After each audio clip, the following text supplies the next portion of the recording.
So here's an application to make 3D models from a static image. Now through the market, I'm just going to one-click install and download this app, and then we can go ahead and actually make something that we can physically create. Now I'm not entirely sure how visible this is going to be on camera, but I do have to say, I did go ahead and 3D print the little STL that this generated, and it did quite a decent job.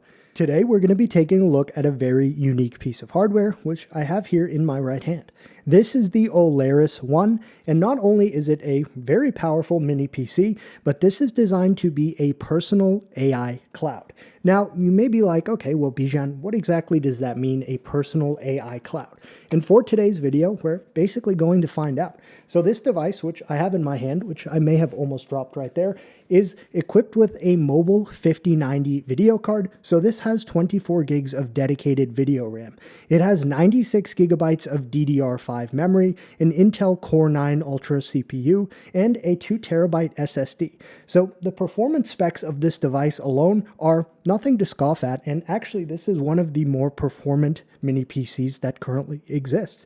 But more interestingly than that is the actual software stack that exists on this. So we're going to get started and jump in, taking a quick look at the actual unboxing of this relatively exquisitely nice device, in my humble opinion. Unboxing the Olares One is probably what you would expect from a device of this caliber, where the box feels very nice and heavy, and when you gently slide it off, not only are you met with the Olares One sitting there, but it is wrapped in some form of wax paper, so you kind of get the experience of unboxing a gift, which is always nice. Once that's done, we get our first real look at the Olares One. It is made of aluminum and it is relatively hefty in the hand and feels good. Moving our attention to the rest of the box, we see that there is another small piece that contains a 330 watt power adapter, as well as the cords to plug it in, and a bit of information just in terms of a getting started guide and things of that sort. Overall, it's packaged nicely, and now we're ready to jump in and start playing with it. Now, before we go ahead and take a look at the software running on our device, I want to just quickly go over what exactly is this software. And to do that, I am going to verbosely read one paragraph here from the Olares documentation, just answering that question. So, Olares is an open source personal cloud operating system designed to empower you to own and manage your digital assets locally. Instead of relying on public cloud services, you can deploy powerful open source alternatives locally on Olares, such as Ollama for hosting LLMs, Stable Diffusion Web UI for image generation, and a bunch of other specific things. Now, the other tab I have open here, well, one of the other ones, is the actual GitHub repository for this operating system, and I pulled this up for two reasons. One, just to show that this is open source and you can actually comb through this and get a better idea of what specifically is going on here. The other thing I want to kind of make note of down here is they have given credit to some of the open source things that they have used to build up this operating system or experience, and that is always good to see, just if nothing more than for kind of like building trust. So I am always happy to see credit given where credit is due, and with that, we can basically now hop over to the final tab that we have not yet looked at, which is the actual Olares One running with the Olares AI personal cloud here. Now, there is so much different direction that could be taken when actually giving an overview of this device, but I think I would like to just showcase something that I found to be probably the most impressive part of my week or so of actually playing with this. And that is basically what we're going to do right here. So I am obviously accessing this remotely through the web, and being that I am not actually directly connected to the Olares using any cables or anything, so it is acting purely as an AI cloud server right now. If we go here, and you will note that this interface does look somewhat familiar, so that is perhaps up to personal taste, but I'm okay with it. I like it. We're going to take a look at this right here, which is the market application. Now, if we open this, we're basically going to see a bunch of different open source, mostly AI related software, or I don't know if software, but just a bunch of AI models or experiences, or a bunch of things that historically may not be super simple to actually get set up and running on any one specific machine. So at the core of this hardware-wise, it's using an Intel processor and a 5090 mobile GPU, things that can handle a lot of powerful local AI models. Now, let's say that, for example, we want to go ahead and make like there was something I saw which was Hunyan 3D or something where you could do kind of text to mesh. So this right here. So let's go ahead and actually this is something that historically would not necessarily be super simple. You can't one-click download and install a lot of the things that are listed in the market here, or at least you're not generally able to. And this is something that stuck out to me first and foremost, truthfully, about what I like about this device is it really simplifies a lot of the installation processes for some of these AI models that may not necessarily be super simple to get running, especially for someone who is not a machine learning expert or something like that. So this essentially is going to give us images to high fidelity assets on our machine running locally. So this is a model that will utilize the power of our GPU to actually go ahead and take an image and then generate a 3D asset, which could be used for a game or something like that. And this is something that is kind of difficult to get running, more or less, and it wouldn't necessarily be something that can just be installed through almost like an app store like this. So this was something that I very much liked about this is basically you can one-click install a lot of stuff that may need like command line and terminal and things that may trip up certain types of users. So now that Hunyan has finished downloading, we can basically just go ahead and close the market, and now we can go into this little icon right here, which just shows us the installed apps we have on our system, and we see it right here. So I'm going to click it, and then it basically is just going to open it in a little window right here. We can move that to its own dedicated tab. We now have our kind of image to 3D mesh thing running right here. It is running remotely on the Olares One. So now let's just go ahead and upload an image, a random image, and this will actually go ahead and generate a mesh for it. All right, so here's an image of a robot standing in front of a car, and let's just go ahead now and have it generate a shape. I am going to change this to do an STL, which is a stereolithography file format, but you may be familiar with that if you use 3D printers and things like that. Now, if we just press Gen Shape right here, it is basically going to go ahead and start doing this, but again, this is running entirely on the Olares One, meaning it is utilizing the hardware of the Olares One, and that can kind of, I suppose, fit into the personal AI cloud aspect of this, where if we're using something like this online before, it would be using someone else's server, but this is using our own physical device. Now, truly, I am not entirely sure how long we should expect to have to wait for this to actually generate a mesh. Oh, okay. It seems like we've... All right. And this is what we get right here. Very interesting. And again, this is less of a demonstration of the specific thing we got here in terms of this outputted mesh, which is truthfully quite obscure, but this is just more of a demonstration of at least something I found cool about the Olares One is basically it was really easy to actually download this onto the device. We didn't have to do much of anything. And then we're capable of actually going ahead and running a local AI just like this. Now, this is quite a unique generated result, but truthfully, and I did put this in STL, this is something that could be 3D printed. Okay, I want to try something that will actually produce something that could at least hypothetically be 3D printed without being a complete disaster. So I did just upload a photo of a beautiful Saab 900 Turbo, and let's go ahead and just generate the shape here, and we'll see what we end up getting. Not bad. Not bad at all.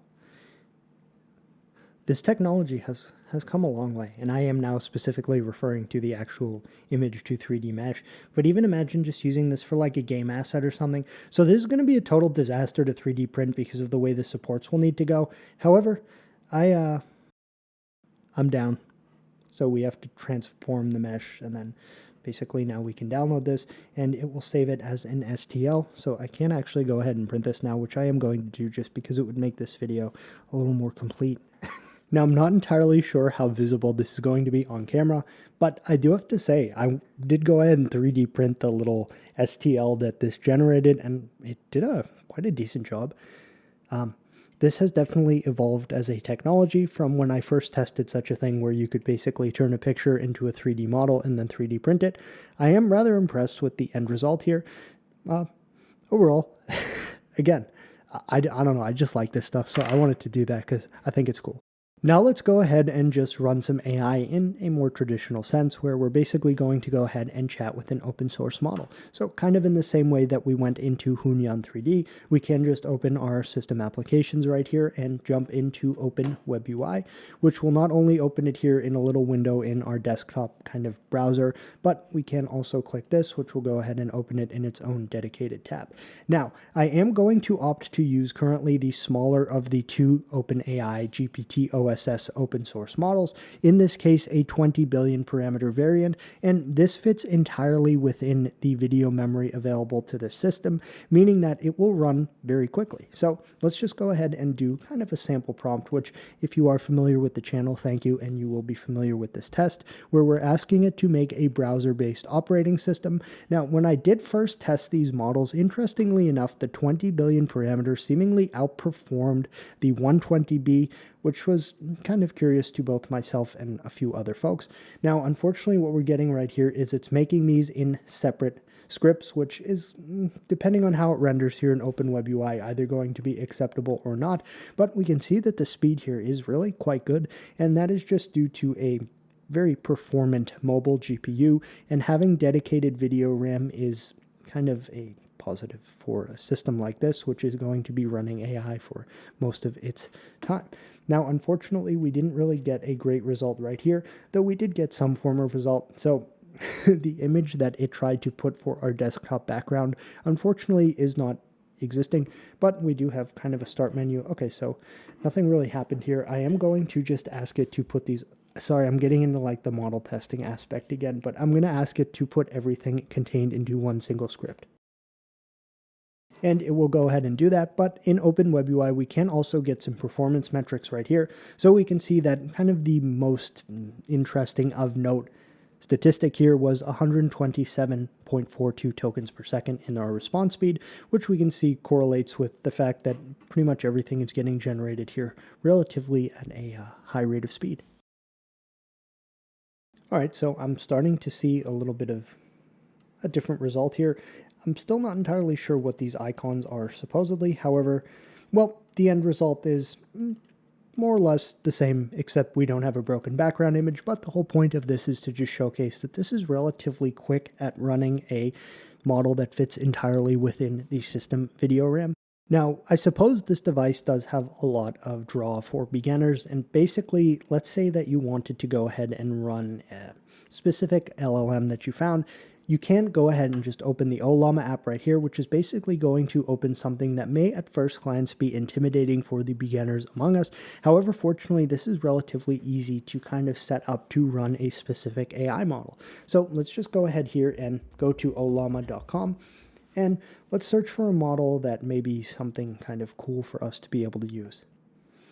I think let's do a Gemma 3 model. So this is a multimodal model from Google, the Gemma 3 family, and the multimodal models are the ones that say text and image right here.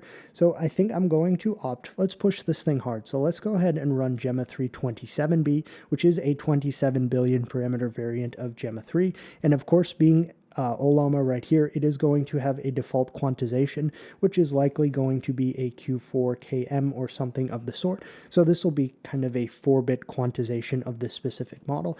And all we're going to do is just paste that in right there, except we also need to type Ollama run.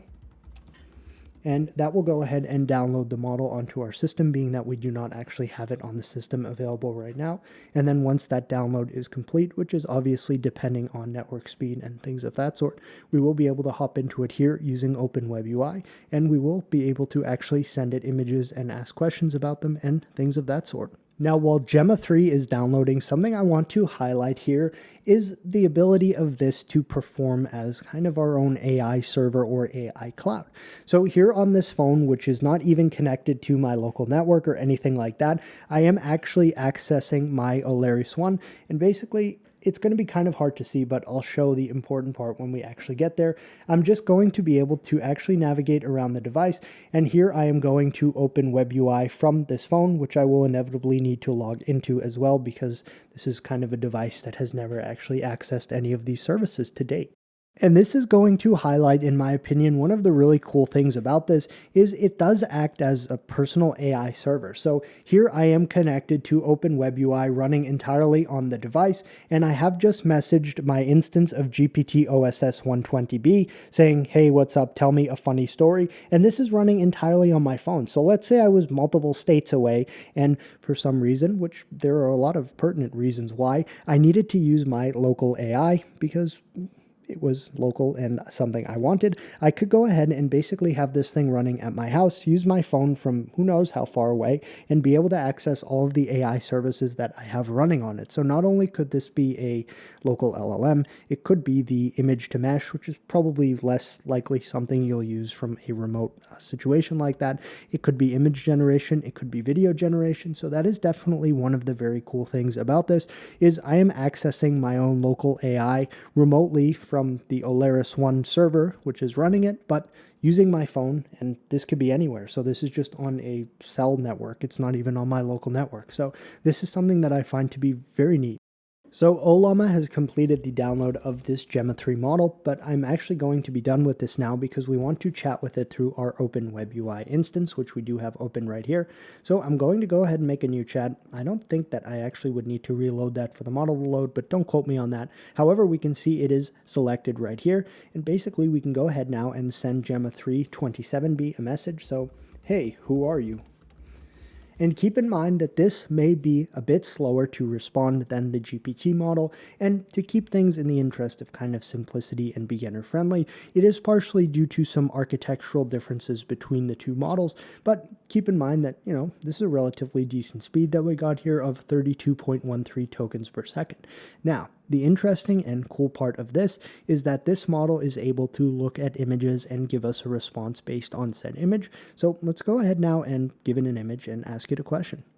I am going to upload a file, which will allow me to, let's go ahead and use that same image that we actually had when we generated this little 3D model of a Saab 900 Turbo, and say, what car is this?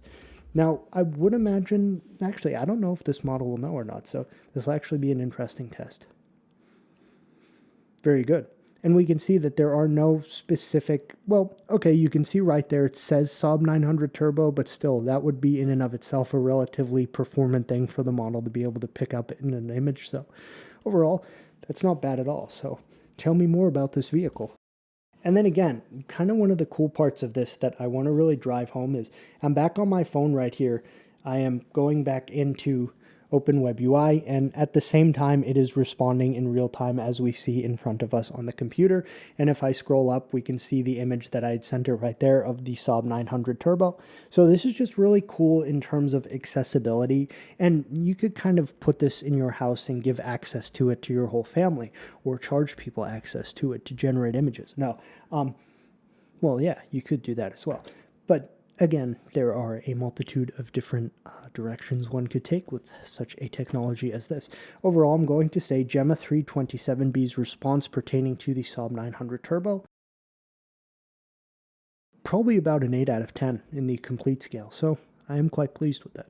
Image and video generation is something that a lot of folks are very interested in being able to do, especially offline or using a local system that is under their own control. Fortunately, we are in good hands here because, as we see right here, we have the ability to hop into ComfyUI, which is a very popular workflow tool for actually doing a number of different types of image or video generation.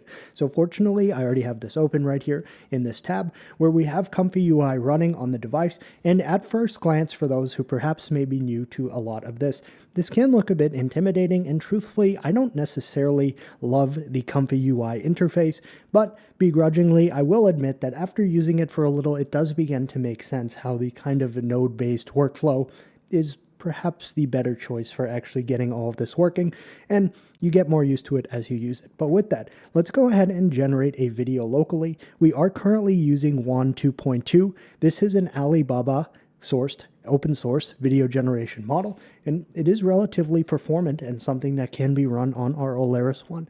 So as I click run right here, this is going to kind of began this workflow, and we can see our prompt right here, which is just a default prompt, not something I entered that comes with this workflow. But as we'll see later, we can go ahead and kind of change this to whatever we please. So we can see there is a progress bar up here. We're getting some system statistics here. This will be very heavily utilizing our GPU, and part of why it's cool to have a 5090 mobile or a dedicated card here is this will generate videos faster than something like the Strix Halo from AMD or the DGX Spark from NVIDIA. So we'll allow this to finish, which should not take very long, and then we'll look at our end result. So we can see just like that, our result is completed here. Now, please, again, I would like to reiterate that this is the default prompt that is available with this workflow, not something I specifically entered, though I will say folks seem to like using this sort of software to generate images or videos of attractive humans. However, regardless of that, this is a video that we just generated locally with our own device without having to pay cloud credits or anything like that. So it's always cool to be able to do this, and the possibilities that do exist, especially with ComfyUI and just in general, being able to run things like this locally are immense. So with that, now, because, this is quite nice and all, I find that sometimes it can be a little more fun to just generate things that are seemingly kind of random and not something that is designed to even look realistic whatsoever. So let's think of something that can perhaps be a little more entertaining. Now, please keep in mind that my prompting here is very likely lackluster, obviously based on this Freudian slip. Obviously, based on this node-based workflow, there's really a ton of stuff that you can do here to kind of affect the quality or types of output that you get.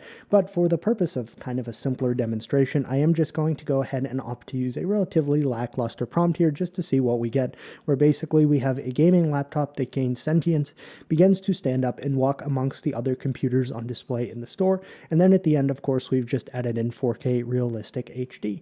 Now, there are likely prompting guides and things like that to get better quality results from programs like this, which would likely be against the type of prompt that we've placed here, but we'll just kind of let that slide and see what we get, and then we'll take a look at some image generation. All right, we should be fairly close to getting our result just based off of the progress bar right there. Ooh, all right, very interesting. So we do see a bunch of gaming laptops. Now, again, this is kind of sometimes when things like this become more entertaining is, oh, okay, well, not exactly what I had envisioned, but it did.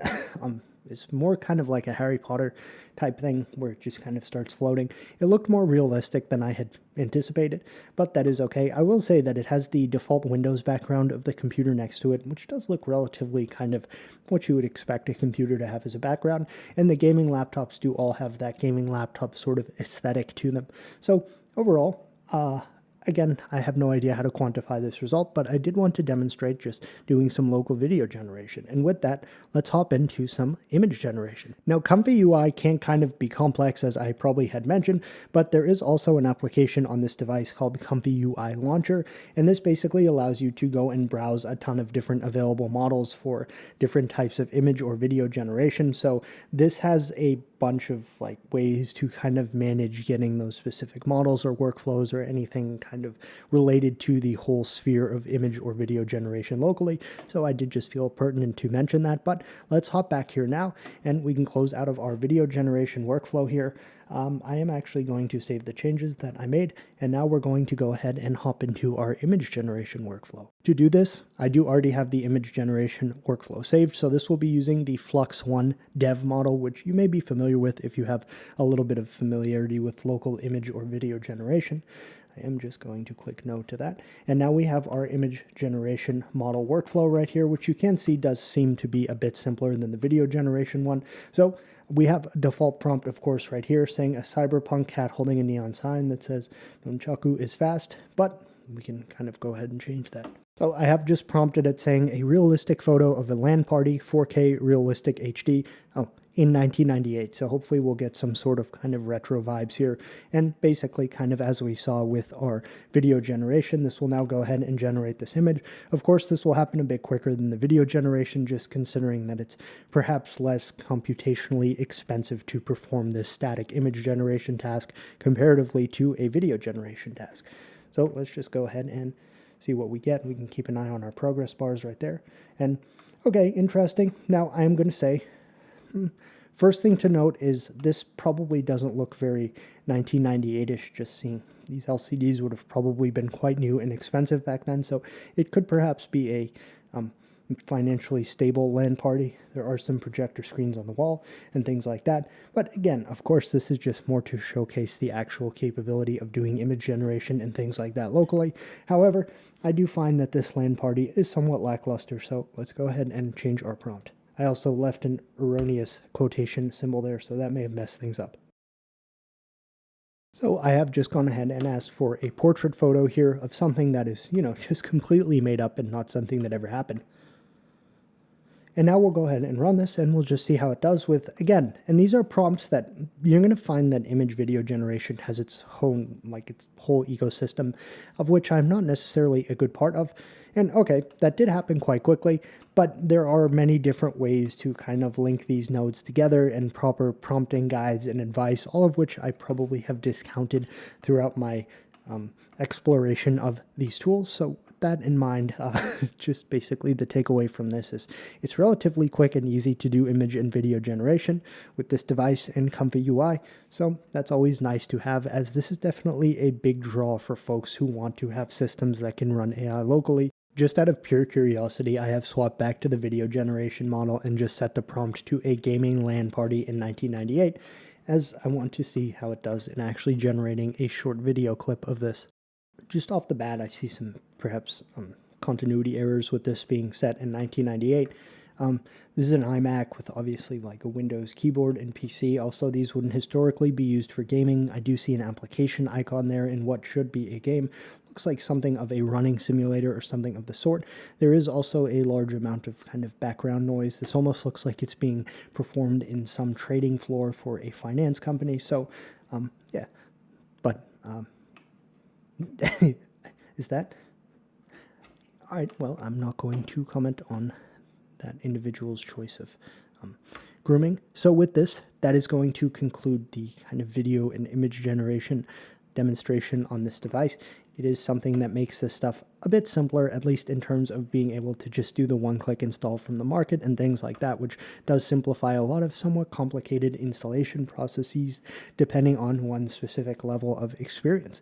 Now, there's obviously so much more in here in the market right here, and in a single video that is probably going to be around 30 minutes or so, there's only so many things that we can actually be able to run and demonstrate here.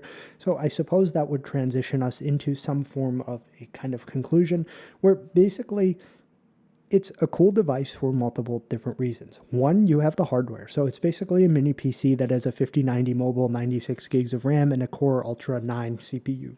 It's a very, very performant mini PC. But on the flip side of that, it is specifically designed to actually allow you to run local AI in a bunch of different and cool ways. So you can go one-click install a bunch of really interesting repositories almost and run them in a much simpler way than you would being able to kind of having to set everything up yourself. And beyond that, as we saw before, you can also access this from wherever. As we saw, the phone was running a GPT OSS model. You can run AI and serve it to a bunch of different people. You could probably charge people to access your server here, which, who knows, maybe that would become a blossoming business opportunity in the future. Now, to sum this up, there are probably a few common questions that folks may have. The first one that I personally had as well is, okay, let's say I want to use this just as a beefy mini PC and I want to put Windows 11 or some flavor of Linux on it. Can I do that? And I specifically asked Olares.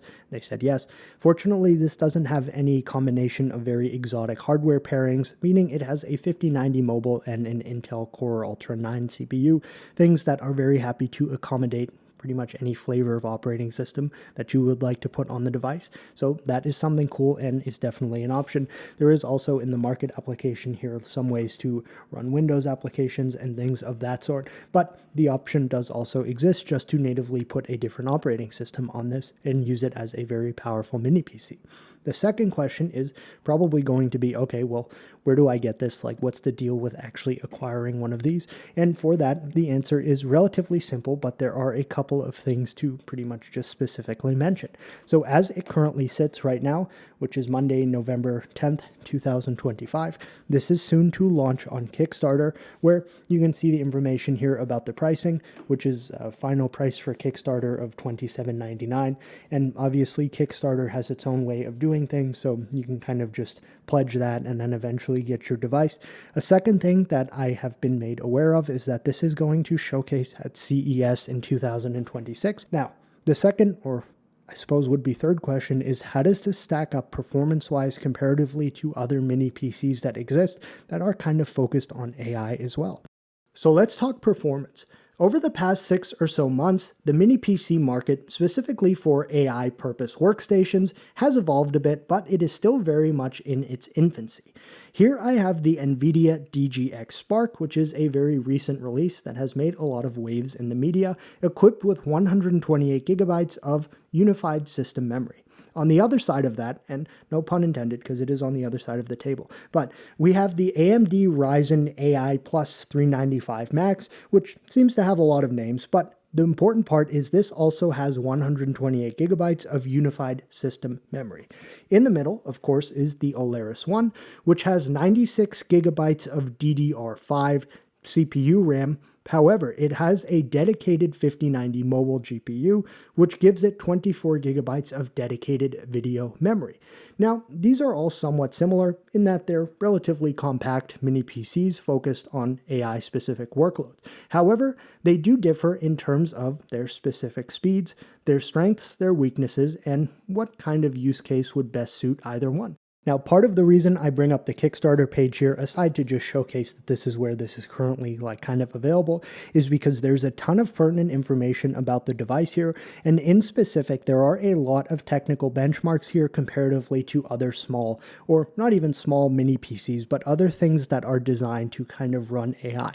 Things like AMD's Ryzen AI Max Plus 395, the NVIDIA DGX Spark, and a bunch of different Apple systems with their unified memory and M-series chips. So really there are a bunch of benchmarks like we see right here, even using VLLM or Ollama, so it is nice to see the VLLM included in here as well, not the VLLM, but VLLM. And this is kind of just something where if someone is interested in specific benchmarks of this system versus other ones, the Kickstarter has basically all of the charts here and things like that where you can go and see, and they even do benchmark it with concurrent users. So if you did want to have multiple folks accessing this at the same time, you can also see benchmarks for how it would stack up comparatively to other specific options. Now, if I were to say, okay, well, Bijan, I wouldn't be talking to myself normally, but tell me how specifically this would stack up against a DGX Spark or the 128 gig unified memory AMD system, I would say this. If you are running a model that fits solely inside the VRAM allocation of the system, which is 24 gigs for the 5090 mobile, this will be much faster than those devices in running that model because its memory bandwidth speed is faster. If you are running a model that exceeds the size of the specific video RAM on this system, so say you're running OpenAI's GPT OSS 120B on a unified memory system like the Spark or AMD's Ryzen AI Max, it would be quicker to run a larger model on those systems because this would have to offload to CPU RAM, and that kind of just slows things down. So it's pretty much just a one-sentence simple way to explain how this would differ comparatively to other devices in this kind of same sphere. And there are also benchmarks here, of course, for video and image generation and a bunch of other specific information. The final thing I want to mention here is who exactly is this device for? Now, depending on one's level of complexity, I think there are a couple of different specific use cases that this would really excel at. And the reason I have it on this Kickstarter page right here is because down here, if we scroll, there is obviously a lot of information, but they basically give you a nice visual way to see the software stack of everything that is running here.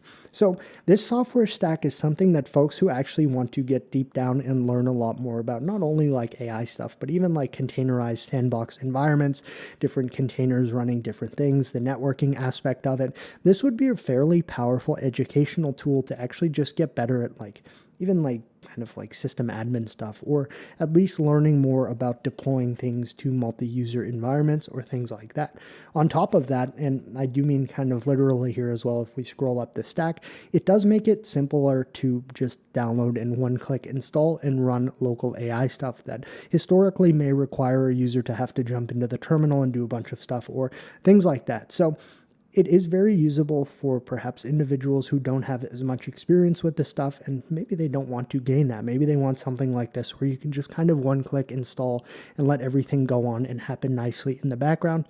On the flip side of that, if you want to get down into the nitty-gritty, you can as well, and it would be a very powerful learning tool for those types of individuals as well. So really, that is going to conclude this video and first look of the Olares One desktop. It's very cool. Now, again, this is on Kickstarter here. If you're someone who does not like Kickstarter for a reason, I will say that you can probably just wait and this will launch at CES and then you could get one then. I don't know what the pricing will be after the Kickstarter has concluded and it has launched, but I will say I have one of these little, I don't know if it's one of these specific ones, but I have one in my hand. I have received the physical item. I unboxed it. It does exist. So I mean, that is the level in which I can vouch for this, at least that I have a physical product in my hand and I can verify that this is something that exists, and all of the videos or all of the stuff, the demos we did today were performed on this device locally at my house. I can see it over there on my table. So with that, okay, here's the timeline. So that's good. So for anyone interested, you can kind of scroll down and see the timeline here as well. And basically, if you have any intricate questions about this, I would just go ahead and contact Olares themselves and ask them about it and perhaps gain your answers that way. So that is going to conclude this video. If you have any questions, please feel free to leave them in the comments, and thanks for watching.